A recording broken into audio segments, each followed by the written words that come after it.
Disko stilistas yra sukurtas naujas projektas tarp kirpėjų, nestandartinis formatas, kuris leidžia jauniems meistrams reikštis scenoje ne tik tai per konkursus.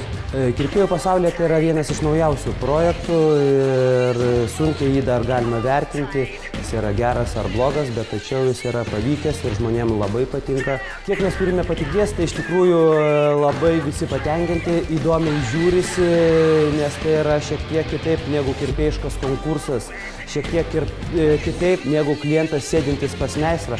Tai yra tiesiog viskas greičiau, ekstremaliau. Šiandieną yra konkrečiai patys pradininkai disko stilistų, tai yra iš Jurijus Salono, Linas ir Ridas.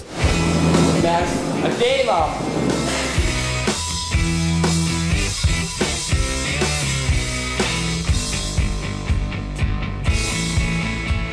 Jie jau turi savo patirtį, jie turi savo energiją, savo stilių, jie rodo tai, ką jie moka. Aš nemanau, kad tai yra geras šou, aš manau, kad tai yra gera puikiai galimybė turėti ir rodytis ant scenos savo meną. Aš tikiuosi, kad jums patiks tai, ką darys mūsų kirpėjai, mūsų stilistai, tai, ką jie darys su plaukais, belieka vertinti tik tai jums.